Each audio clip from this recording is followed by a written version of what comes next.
Hi, and welcome to my review of the Ender-3 V3 SE. So you might be wondering, this printer's over a year old on the market so far, and why a review of it now? Well, I don't have any other videos out there. I am just new to this hobby, and this is my first printer, and this is definitely an entry-level printer, so I wanted to give my opinion on it. And bottom line up front, I really like this printer. You don't have to wait to the end to hear that. If you want to go back and watch cat videos, you are welcome to, but I hope you stick around to the end because I do have a few tips and things that I found about this that may help you out down the line. So bottom line, is an entry-level printer. The best thing about this is the price. It's one of the lowest price models out there, and it has a lot of the features that someone just entering into the hobby needs, so you can print right off the bat without having to do a lot of messing around. So at $200 is what I bought it for. I think it's a little bit less now, but a great price. Ease of use. This has auto bed leveling, which I think is huge. I didn't ever have to worry about any wheels or dials or putting pieces of paper under the print head or whatever. It does it automatically for you. Super easy setup. You can watch a lot of videos on this. It took me about half an hour. I think there are 15 bolts that go in and 3 wire connections, and you're good to go. So also everything you need is included in this. All the Allen wrenches. I actually haven't used probably 2 or 3 of the Allen wrenches on anything I've done. They give you some extras. They also give you an SD card, which was sort of cool because I really wasn't expecting that. And I had one from an old camera. I was all ready with my my model pre-slice, ready to go as soon as I got this thing assembled. So an SD card, some people would consider it a downside. It doesn't have any internet connectivity. You could hook it up. It has a USB-C port. I've seen where some people have hooked them up to a network, but for the most part, you're just using an SD card. And for me, I like that. I didn't want to be relying on anybody's proprietary slicing software or a website or something that I had to go through anytime that I wanted to do a print. So you can see it now. I got a little print running. I am using a PEI plate. That was sort of an upgrade that I bought early on. I don't think it's needed if you're just printing regular filament, the PET. Or sorry, the PLA, it's the black one that comes with it is perfectly fine. This just offers a little more contrast as we're going through. So one of the cool things that I really liked about this being an entry level is that you can tune this thing, and probably a lot of other printers do this, but if you want to see like what all of your settings do, you can actually go right to a tune, and something like print speed. You can set it on whatever. I have it set on 100 here. What if you want to see what it does when it gets up to 500?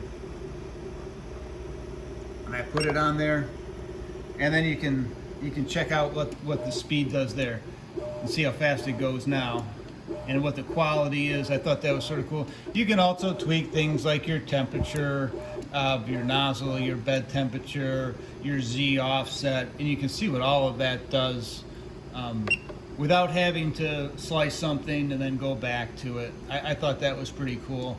I learned a lot about how these things work. And you see, it's fast, but it's not super fast. There's definitely printers out there that are better at that. But that's basically all the good things.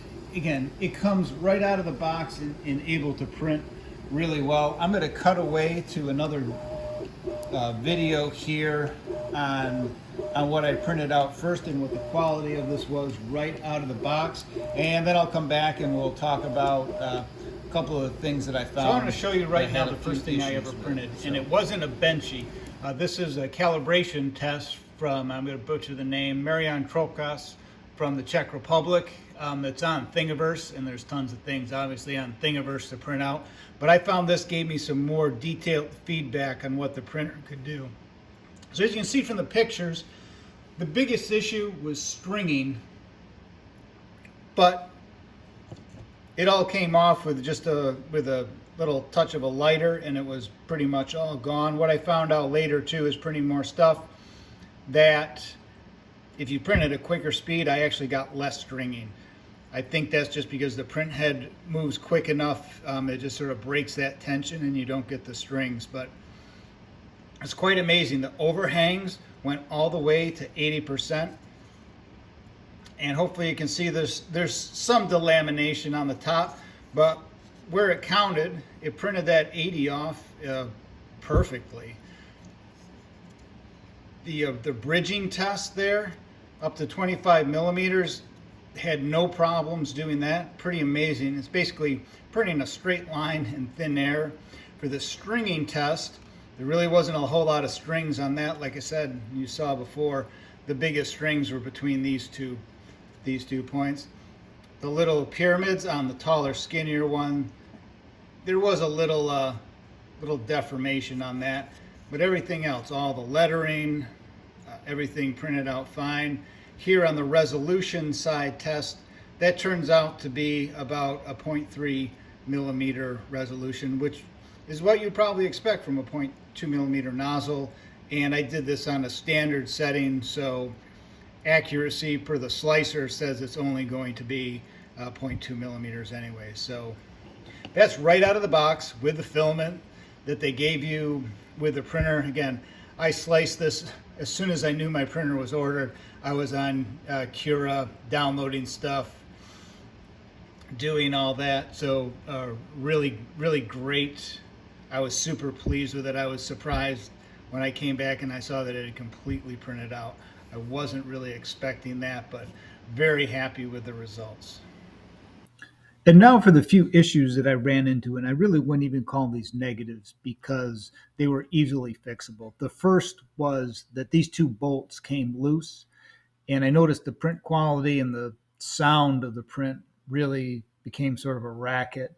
And so I took the printer down and found these two bolts loose after checking a lot of things, belts and hot end and everything else.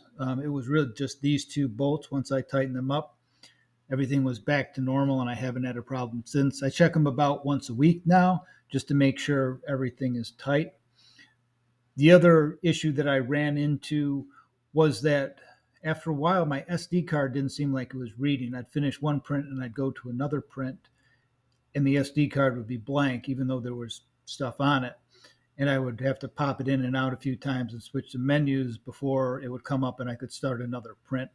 What I found out, it seems more like a glitch that when I left the printer in a tune mode and the actual print finished and I'd have to scroll back through a few screens, then I seemed to have this issue. When I didn't, when I go back to the main print menu and let everything finish as normal, I've had no problems since then. So I think it's just some little weird thing within the programming that it just wants to be on the print screen, main print screen when it finishes.